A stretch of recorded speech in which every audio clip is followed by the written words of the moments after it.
하나님께서 우리에게 주시는 말씀은 잠언 1장 1절에서 7절까지는 말씀입니다. 잠언 1장 1절에서 7절까지는 말씀.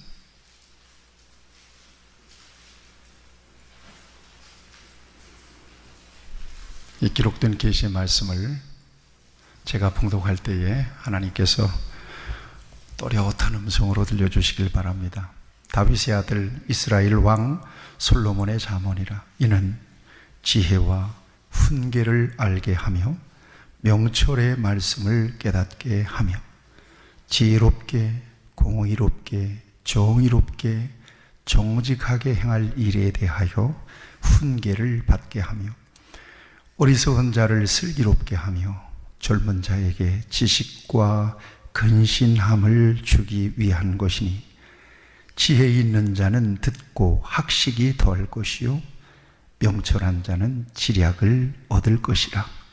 잠언과 비유와 지혜 있는 자의 말과 그 오묘한 말을 깨달으리라.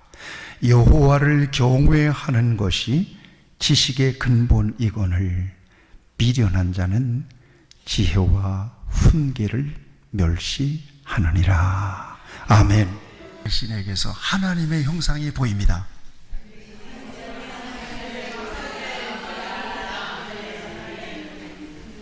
확실하게 하셨어요? 하나님의 형상이 보이죠? 고린도후서 5장 17절 그리스도 안에 새로운 피조물, 누구든지 그리스도 안에 있으면 새로운 피조물이라. 이전 것은 지나갔으니 보라 새 것이 되었도다. 아멘. 오늘은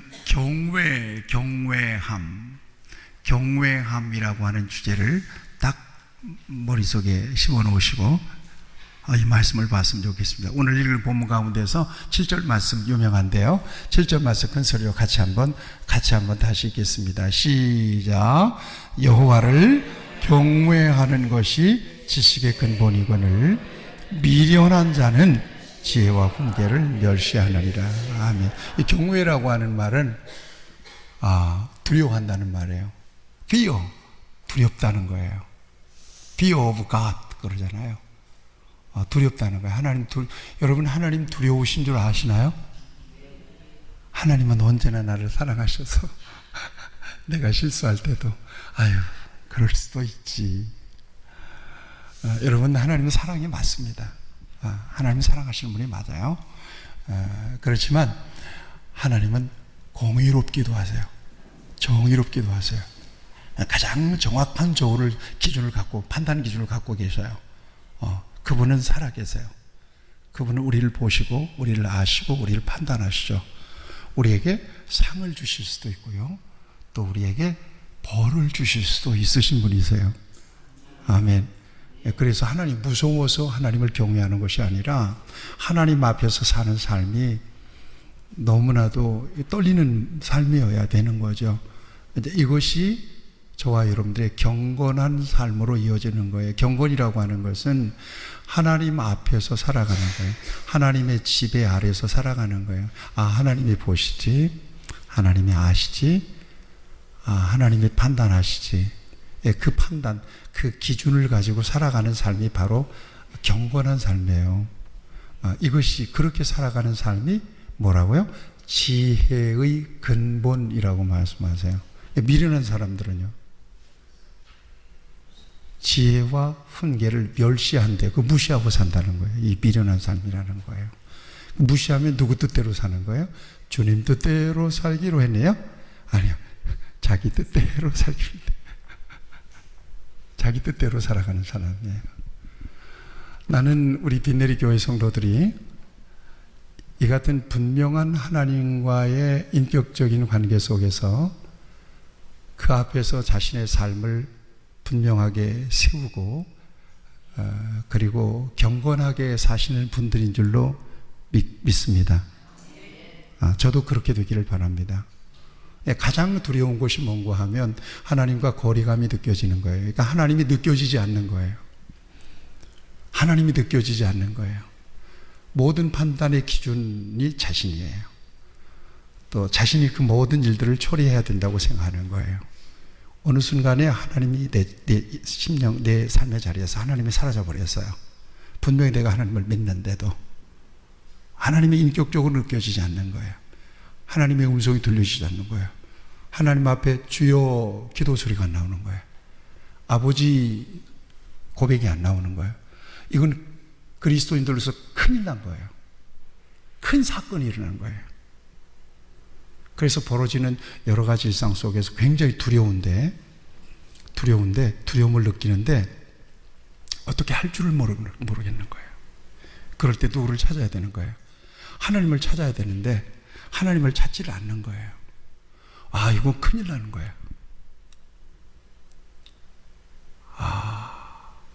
어쩌다 내가 이렇게 됐을까? 분명히 원인을 에베소서 요한계시록 보면 에베소 교인들에게 어디서 그 첫사랑이 어디서 떨어졌는지 어디서 잊어버리는지 다시 찾아라는 거예요.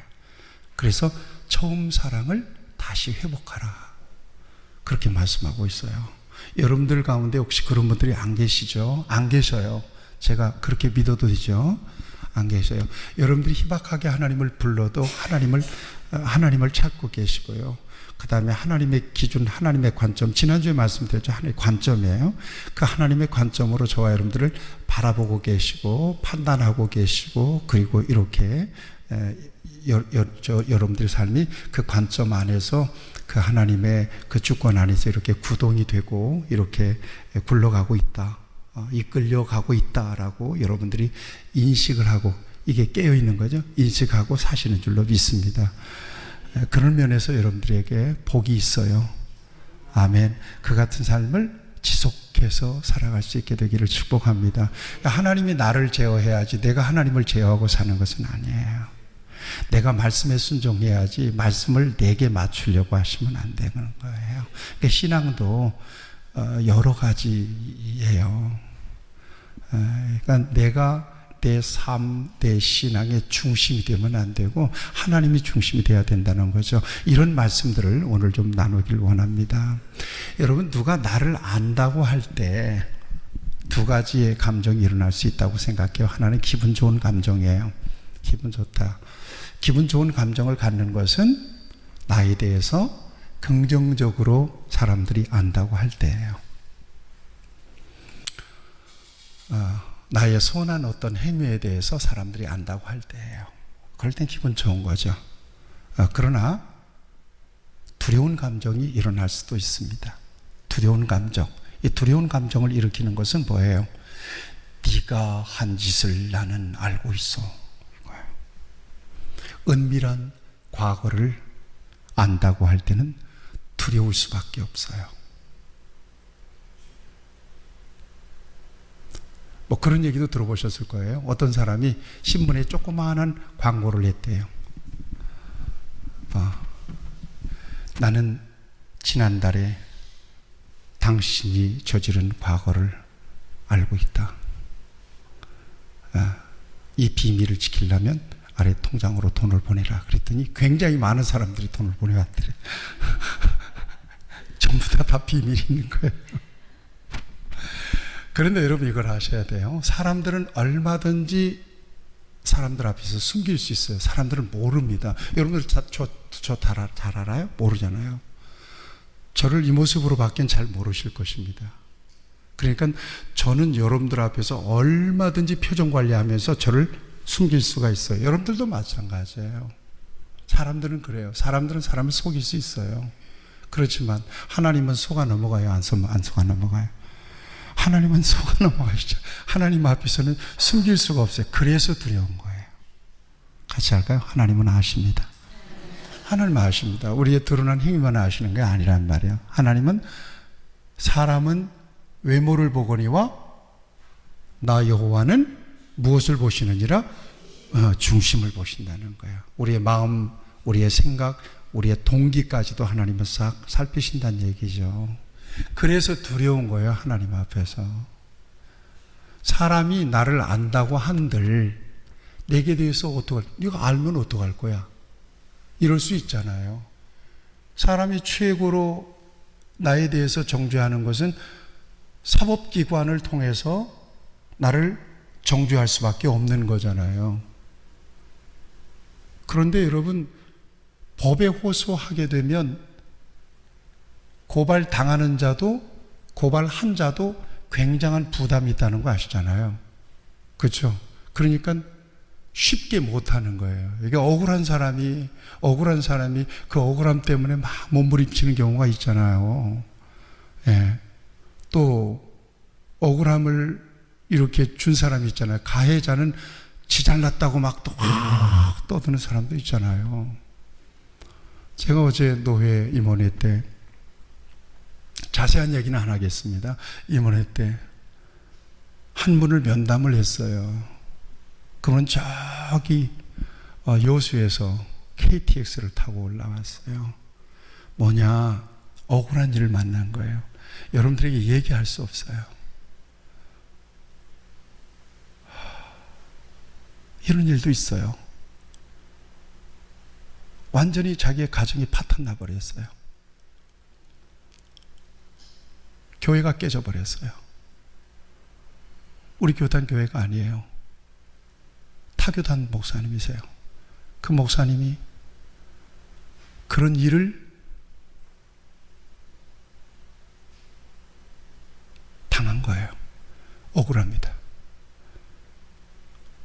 그래서 엄청난 자료를 가지고 왔어요. 와서 이것저것 얘기하는데 너무나 억울한 거예요.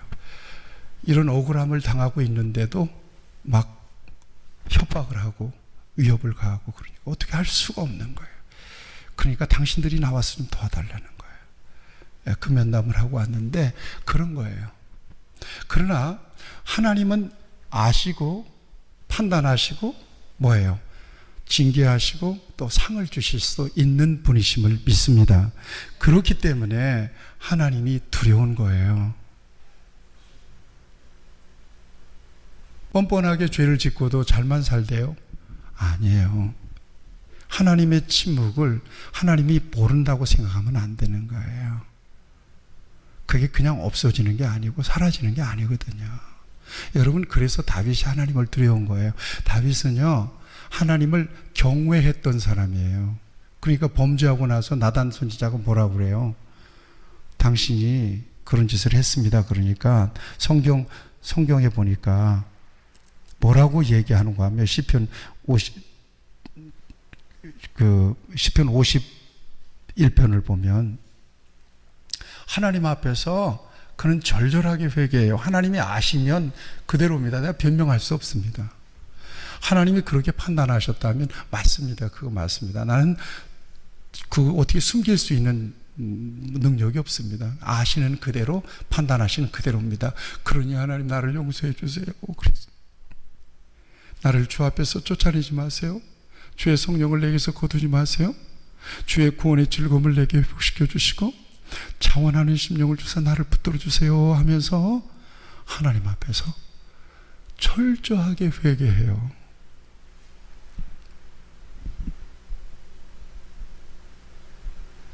이게 다윗의 신앙이었어요. 그는 시편 139편에서 뭐라고 고백하는가 하면 여호와여 주께서 나를 살펴보셨으므로 나를 아셨나이다. 하나님이 아신다는 거예요. 하나님이 보셨다는 거예요. 하나님이 판단하셨다는 거예요. 그걸 내가 어떻게 부정하고 어떻게 감출 수 있겠습니까 하는 거예요. 그러면 하나님이 아셨으면 어쩔 건데요? 하나님이 보셨으면 어쩔 건데요? 하나님 판단하셨으면 어쩔 건데요? 이렇게 나올 수도 있잖아요. 그렇지만 하나님 두려운 하나님이에요. 나의 생명을 잊게도 하시고 거둬가실 수 있는 분이시죠. 나를 흥하게도 하시고 망하게도. 이것을 다윗은 철저하게 믿었기 때문에 하나님이 나의 부정과 나의 죄악을 밝히 보시고 아셨다면 항복합니다.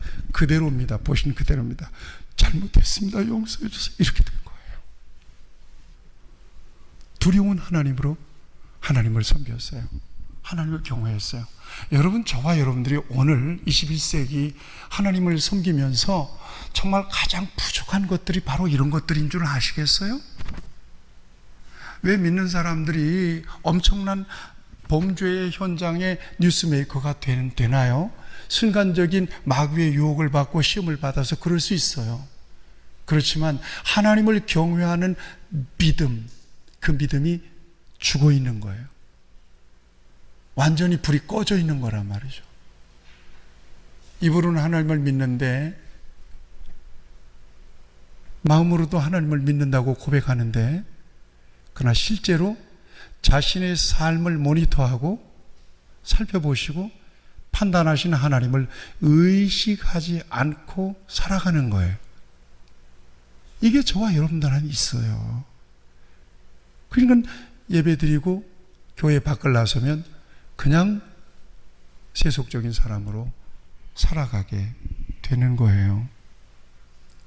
여러분, 신앙생활이라고 하는 것은 살아계신 하나님과 인격적으로 관계하는 것인 줄로 믿습니다. 언제나 우리는 하나님 앞에서 하나님과 함께 살아가는 사람들인 것을 절대로 잊어서는 안 될 것입니다. 우리는 살면서 여러 가지 두려워하는 것들이 많아요. 질병도 두려워하고 망하는 것도 두려워하고 사람도 무서워하잖아요. 그런데 정작 두려워해야 될 하나님은 두려워하지 않고 살아갑니다. 그래서 그리스도인들이 비리의 중심에 있는 거예요. 러브 호텔의 주차장에 뭐가 쳐졌죠? 에? 안 보셨어요? 야, 역시 우리 교인들은 러브 호텔 전혀 모르시는구만. 오직 주만 바라보나이다. 저는 지나면서 보면 왜 주차장에 저렇게 커튼이 있을까? 왜 그럴까요? 왜 그럴까요? 감추려고 그런데요. 뭘 감추려고 그러죠?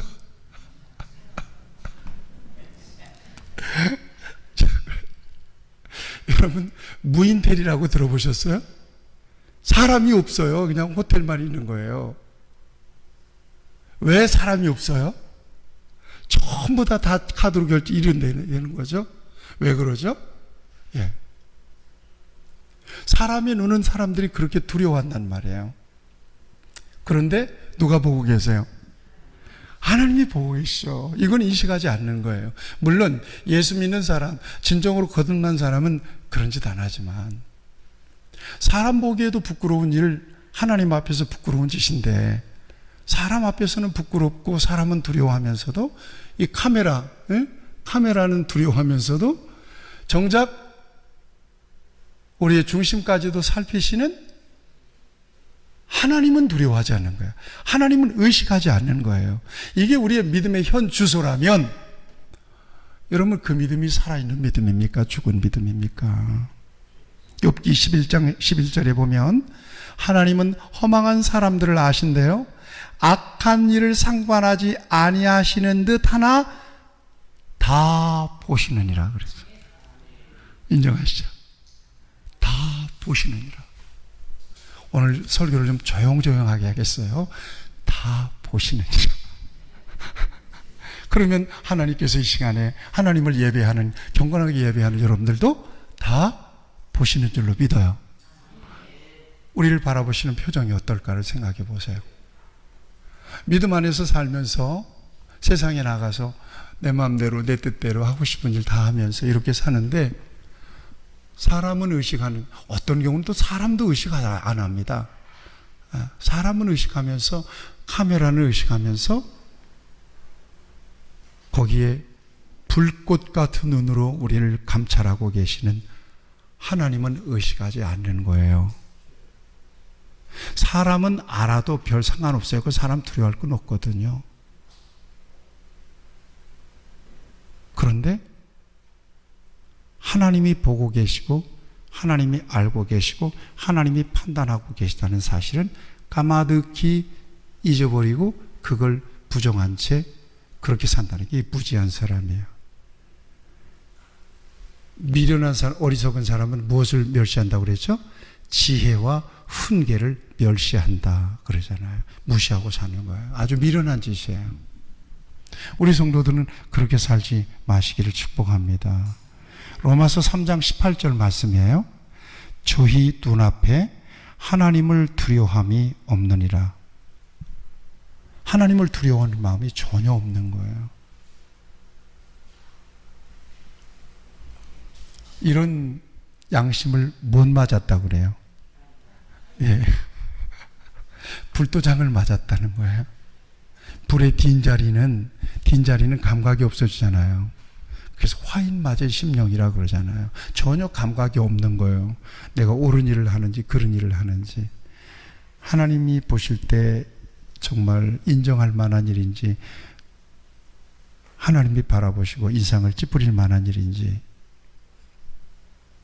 하나님이 다 감찰하고 계시는데요. 여러분, 제가 요한계시록을 읽으면서 요한계시록에 보면 라오디게아 교회 유명합니다. 이 라오디게아 교회에게 주신 말씀을 쭉 보니까 이런 말씀이 있어요. 네가 네 행위를 아노니 네가 차지도 아니하고 뜨겁지도 아니하도다. 네가 차든지 뜨겁든지 하기를 원하노라. 네가 이같이 미지근하여 뜨겁지도 아니하고 차지도 아니하니 내 입에서 너를 토하여 버리리라. 이렇게 말씀하고 있습니다. 그러니까 라오디게아 교회 성도들은 스스로 잘 믿는 것으로 착각을 했어요. 이 정도면 됐지. 그런데 우리 주님이 보실 때는 그렇지 않았던 거예요. 구역질 나는 거예요. 주님이 보실 때는 뜨겁지도 않고 미지근하지도 않고 차갑지도 않고 미지근해서 입에서 막 토할 것 같은 거예요. 이렇게 라오디게아 교회에게 말씀하시는 우리 주님은 라오디게아 교회에 대해서 어떻게 하셨다는 얘기예요. 다 살펴보시고 다 이렇게 진단해 보셨다는 거 아니겠어요? 이런 하나님이 바로 나의 하나님, 여러분들의 하나님이세요. 그러니까 뭐 누가 이거 하세요 저거 하세요 그거 아니잖아요. 언제나 저와 여러분들이 하나님을 모시고 살아가는 사람들이잖아요. 그러니까 거기에 하나님이 계시니까 하나님 앞에서 사세요. 그냥 그렇게. 하나님이 기쁘실 것 같으면 여러분들이 조금 손해를 볼지라도 순종해 보세요. 그럼 하나님이 좋아하실 거예요. 여러분 절대 손해 나지 않게 하시죠. 그런데 하나님은 원치 않아요. 그런데 내 욕심을 따라 하잖아요. 그 하나님이 싫어하시는 일이에요. 그 하나님 판단에 의해서 하나님께서 열매를 주실 거거든요. 그러니까 하나님 앞에서, 요한 칼빈이 코람 데오라고 하는 말이 그거잖아요. 하나님 앞에서, 이게 하나님을 경외하며 사는 거거든요. 의식하고 살아야 된다는 거예요. 불을 켜고 꺼지 말고. 그러니까 내 눈으로만 보지 말고 누구의 눈으로 봐라는 얘기예요. 하나님의 눈으로 봐라는 얘기예요. 사람도 마찬가지예요. 사람도. 오늘 새벽에 나눴어요. 얼마나 여러분들이 존귀하신지 몰라요. 존귀하신 분들이에요. 오늘 묵상한 말씀 가운데 보면 하나님께서 불러내셔서 하나님 아버지하고 하나님을 부를 수 있는 하나님의 사람들로 저와 여러분들을 세우셨다는 것이 얼마나 존귀한지 몰라요. 묵상해 보세요. 여러분 사동 동네만 해도요, 내로라는 사람들이 꽤 많을 겁니다. 여기에 여러분들보다 똑똑하고 여러분들보다 부자고 여러분들도 잘 나가는 사람들 꽤 있을 겁니다. 그런데 하나님은 나 같은 사람도 부르시고 여러분들을 불러내셨어요. 이거 얼마나 존귀해요. 근데 성경대로 얘기하면 지명하여 불렀다는 거예요. 뿐만 아니에요. 얼마나 존귀한지 여러분들 손바닥에도 새겼대요. 새겼대요. 그냥 쓴 게 아니라 새긴 거예요. 새겨버렸어요. 그냥 안 잊어버리시고. 뭐라고 말씀하세요? 어떻게 젖먹이는 아이를 엄마가 잊겠느냐. 그러나 혹시 그들은 잊을지라도 나는 너희를 잊지 않을 것이다. 내가 너희를 손바닥에 새겼다 그러잖아요. 얼마나 존귀해요. 예수 믿는 사람들이 흔하고 교회가 이처럼 흔하니까 믿는 사람으로서의 자존감이 막 이렇게 떨어지면 안 되는 거예요. 여러분들 같이 고백합시다. 예수님 안에서 나는 존귀한 사람입니다. 하나님께서 그렇게 바라보고 계십니다. 저와 여러분들. 예. 그 다음에 4대 교회라고 있습니다. 소아시아 7교회 가운데 4대 교회도 하나님께서 쭉 이렇게 모니터를 해보셨어요. 그러면서 4대 교회도 이런 말씀을 주세요. 네가 살았다 하는 이름은 가졌으나 죽은 자로다. 살았다 하는 이름이라고 하는 것은 4대 교회에 대한 주변의 평가예요. 믿는 사람들이나 안 믿는 사람도 참 믿음이 좋아요. 참 충성하시네요. 대단하시네요. 이렇게 이게 살았다 하는 이름은 있는데 예수님께서 쑥 들어가서 보니까 살았다 하는 이름은 있지만 실상은 죽었다는 거예요. 이게 예수님의 평가예요. 그러고 보면 주님께서는 다 살펴보시고 아셨다는 거 아니에요. 라우디게아 교회도 그렇고 4대 교회도 그렇고 하나님께서 저와 여러분들을 그렇게 모니터해 보신다면 어떻게 평가하실까? 차갑지도 않고 뜨겁지도 않고 내가 구토할 정도다. 이렇게 평가하시면 두려운 일이잖아요. 살았다 하는 이름, 너 주일날 나와서 예배를 드리고 그리고 정기적으로 헌금도 하고 뭐 이렇게 하는 거니까 그걸 보고 사람들이 신앙생활 잘한다고 평가는 할 수 있겠지만 내가 너를 딱 보니까 너는 살았다는 이름만 있지 실상은 죽었다. 이렇게 주님은 평가하실 수 있다면 이게 얼마나 두려운 일이겠느냐 하는 것입니다. 그렇게 저와 여러분들을 하나님께서 살피십니다. 같이 고백합시다. 하나님은 살아계십니다. 하나님은 다 아십니다. 하나님은 판단하시고 상 주시고 심판하십니다. 그렇습니다. 여러분 요셉 이야기를 좀 잠깐 해보겠어요. 요셉이 17살에 보디발의 집에 팔려갔잖아요.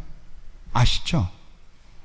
그리고는 보디발의 집에서 별별 일들을 많이 만납니다. 처음에는 열심히 일하니까 보디발의 집이 요셉이 들어가자마자 막 보디발의 집이 잘 되는 거예요. 막 이렇게 믿음의 사람, 축복의 사람, 비전의 사람이 들어가니까 하나님이 그 사람 때문에 잘 돼요. 여러분들 때문에 여러분들의 가정이 잘 되기 바라요. 정말이에요. 여러분들 때문에 여러분들의 하나님의 축복이 막히지 않기를 바라요. 여러분들 때문에 우리 교회가 잘 되기를 바라요. 행복한 교회가 되기를 바랍니다. 요셉이 그런 사람이었어요. 그러니까 얼마나 요셉이 귀한지 몰라요. 아니 어떻게 저놈이 들어오자 잘 되니까 그냥 보디발이 다 맡긴 거예요. 요셉에게. 17살 미소년이에요. 보디발의 아내가 그를 유혹합니다. 큰일 났어요. 집요하게 유혹합니다. 나중에는 겉옷을 붙잡고 이렇게 깜짝 놀라셨죠? 요셉도 놀랐을 거예요. 겉옷을 붙잡고 그냥 매달리니까 어떻게 해요? 겉옷을 오제자님 이렇게 하고 갔대. 이렇게 하고 갔대. 예, 그렇게 하고 간 거예요. 몸만 봐서 도망간 거예요. 그러자 보디발이 들어왔어요. 요셉의 옷은 남겨줬잖아요. 이게 결정적 증거물 아니겠어요? 이놈이 나를 겁탈하려고 할 때 내가 몸부림해서 했더니 겉옷을 벗어놓고 이놈이 도망갔다. 꼼짝도 못하는 거예요. 그거. 그런데 이렇게 보디발의 아내의 유혹을 뿌리치고 나가는, 그러면 결정적으로 요셉은 노예 신분인데 누가 그를 보호하겠어요? 그는 도와줄 사람도 없어요. 여기에서 그냥 끝장나는 거예요. 그럼에도 불구하고 이걸 뿌리치고 도망갈 때 무슨 말을 했느냐 하는 거예요. 여러분 참 감동이 돼요. 보디발이 아내에게 한 얘기예요. 내가 어찌, 자 이렇게 전문 읽어드릴게요. 이 집에는 나보다 큰 이가 없으며 주인이 아무것도 내게 금하지 아니하였어도 금한 것은 당신뿐이니 당신은 그의 아내임이라. 그런즉 내가 이 큰 악을 행하여 하나님께 죄를 지으리까, 이렇게 했어요. 여러분 그 상황을 보면 요셉이 하나님을 안 믿는 사람이었다면 이렇게 얘기했어야 돼요. 내가 어찌 이 큰 악을 행하여 내 주인 보디발께 죄를 지으리까? 이렇게 가야 맞는 거예요. 그런데 요셉은 이 큰 죄를 하나님 앞에 범할 수 없습니다. 이게 어떤 신앙이겠어요? 이게 하나님을 경외하는 신앙이에요. 여러분들에게 오는 시시로 어떤 유혹, 미혹, 여러 가지 시험들을 하나님을 경외하는 믿음이 힘이 돼서 한번 물리쳐 보시고 승리하는 그런 경험이 여러분들에게 있기를 바랍니다. 그러면 담대해질 수 있습니다. 하나님 앞에서 핑계 댈 수 있어요. 나는 하나님께서 이렇게 말씀하시고 이렇게 감동하셨기 때문에 저는 이렇게 순종했습니다. 책임져 주세요. 할 말이 있잖아요. 이게 경외하는 신앙이에요. 한 사람만 더 얘기하고 오늘 말씀을 맺겠습니다. 아브라함입니다. 오늘 무엇을 여기다가 염두에 두고 말씀을 경청하라고 그랬죠? 경외예요. 인격적으로 살아계시고 하나님을 아시고 우리를 아시고 우리를 판단하시고 우리를 심판하실 수도 있고 우리에게 상을 주실 수도 있고 우리를 징계하실 수도 있고 우리에게 벌을 주실 수도 있는 그 하나님을 의식하고 내가 지금 살아가고 있는가? 이것이 결국은 뭐라고요? 지혜라고 분명히 잠언에서 말씀하고 있습니다. 거기에서부터 출발해요. 지혜는 약삭빠른 꾀가 아니에요. 임기응변에 능한 게 아니에요. 지혜는 하나님을 온전하게 신뢰함으로 오는 능력입니다. 거룩의 능력이에요. 하나님의 기준으로 살아가는 거예요. 이게 지혜로운 거예요. 나는 하나님 때문에 안 돼요. 나는 하나님 때문에 못하는 거예요. 나는 교회 집사예요. 나는 교회 목사인데요. 목사가 그럴 수는 없어요. 이렇게 거부해 볼 수 있는 거예요. 자, 아브라함이 큰 시험을 받았어요. 누구를 바치라고 그래요? 독자 이삭을 바치랍니다. 번제로. 이건 하나님의 명령이 떨어진 거예요. 그래서 이 시험입니다. 테스트입니다. 분명히 거기서 얘기해요. 테스트 해본 거래요, 하나님이. 그런데 그 테스트에 덜컥 아브라함이 순종하는 거예요. 그래서 하나님의 말씀을 쫓아서 종들을 데리고 사흘 길을 쭉 가서 모리아산에 이르러서 이삭을 바칩니다. 그런데 하나님께서 막으시잖아요. 그리고 뭡니까? 숯불에 걸린 순양 한 마리로 번제를 대신해서 드리잖아요. 자, 이 엄청난 시험 테스트를 아브라함이 어떠한 믿음으로 통과했느냐, 그 시험 문제를 풀었느냐 하는 거예요. 이건 하나님께서 그 시험지, 아브라함의 시험지를 공개합니다. 어떻게 풀었는지 답안지를 공개합니다. 이렇게 말씀합니다.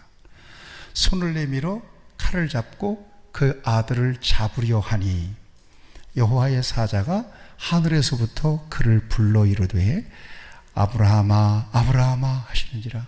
아브라함이 이르되 내가 여기 있나이다 하며 그 모든 상황은 지금 칼을 잡고 지금 이런 상황입니다. 사자가 이르시되 그 아이에게 네 손을 대지 말라. 그에게 아무 일도 하지 말라. 네가 네 아들 네 독자까지도 내게 아끼지 아니하였으니. 자, 지금도 중요해요.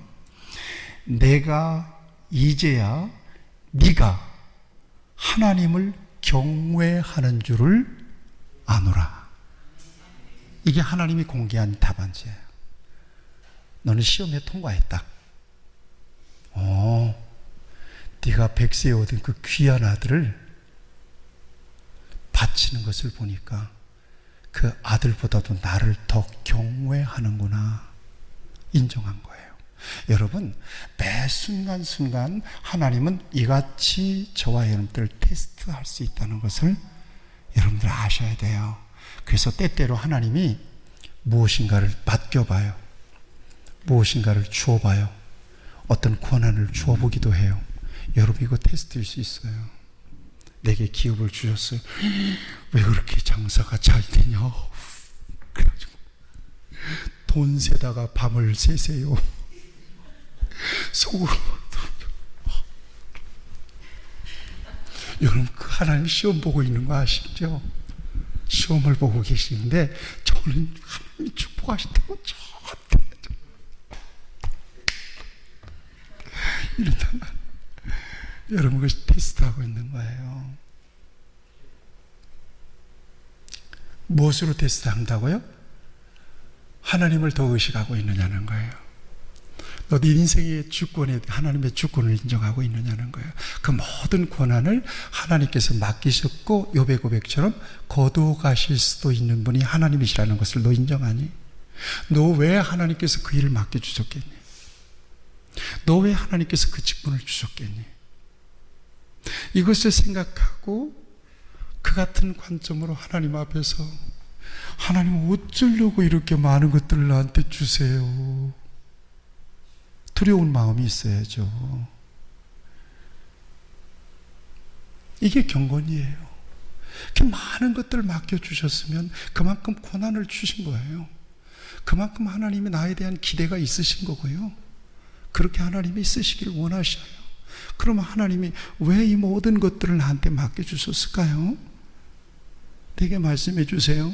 내게 가르쳐 주세요. 나 그렇게 순종하기를 원해요. 하나님 내게 맡겨주신 거 가지고 내가 교만하지 않기를 바라요. 그렇게 경건하게 조심스럽게 가는 삶이 바로 경배하는 삶이에요. 믿습니까? 그렇게 살아가는 것이 지혜로운 삶이고요. 우리 사랑하는 성도들, 이렇게 하나님을 경외하며 살아가는 사람들에게 하나님이 주시는 복이 있어요. 제가 성경 구절을 몇 구절 읽어드리고 오늘 하나님께서 여러분들에게 주시는 말씀을 받기를 바랍니다. 시편 112편 1절에서 10절까지입니다. 시편 112편 1절에서 10절 한번 펴보실래요? 한번 펴보시죠. 시편 바로 앞에 있죠. 시편 112편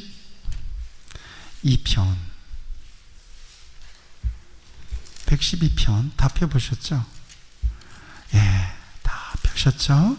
네, 1절. 자, 쭉 보세요. 10절을 보면 할렐루야, 여호와를 경외하며 그의 계명을 크게 즐거워하는 자는 복이 있도다. 그의 후손이 땅에서 강성하며, 후손에 대한 복입니다. 3절, 부와 재물이 그 집에 있으며, 부와 재물. 5절에서 9절 보세요. 은혜를 베풀며 꾸어주는 복을 주시겠다는 것입니다. 6절에서 7절을 보세요. 흉한 소식에도 두려워하거나 흔들리지 않게 하시겠다는 거예요. 어떤 사람에게? 하나님을 경외하는 믿음을 가진 사람에게. 할렐루야. 그 다음에 128편을 가보세요. 시편 128편을 가보세요. 이 같은 복을 하나님께서 우리 귀한 성도들에게 주시기를 바랍니다. 자, 1절 보세요. 시작. 여호와를 경외하며 그의 길을 걷는 자마다 복이 있도다. 아멘. 손으로 수고한 대로 먹을 것이다. 네가 복되고 형통하리로다. 네 집안에 있는 내 아내 결실한 포도나무 같으며 내 식탁에 둘러앉은 자식들은 어린 감람나무 같으리로다.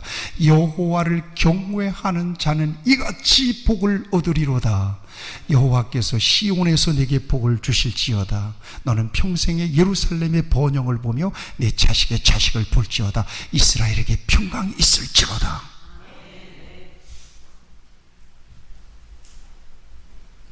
하나님을 경외하시는 여러분들에게 이 같은 복을 주시기를 축복합니다. 기도하십시다.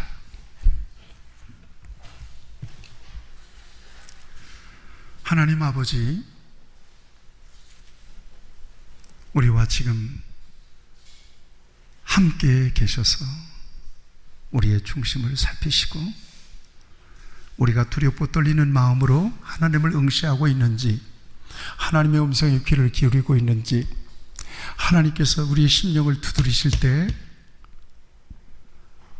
우리의 마음문을 활짝 열고 말씀하십시오. 제가 듣겠습니다. 그렇게 원하시면 그렇게 순종하기를 원합니다. 겸손하고 경건한 믿음으로 하나님의 뜻을 받들어 살아가고 있는지를 돌아봅니다.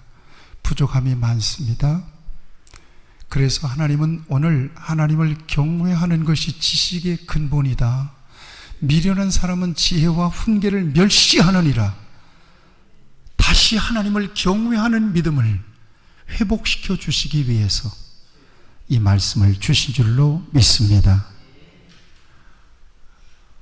여호와를 내 앞에 모시며 그가 내 우편에 계심으로 내가 흔들리지 않겠습니다. 그 고백이 우리의 고백이 되기를 바랍니다. 하나님은 내 모든 것을 아십니다. 하나님은 나를 판단하십니다.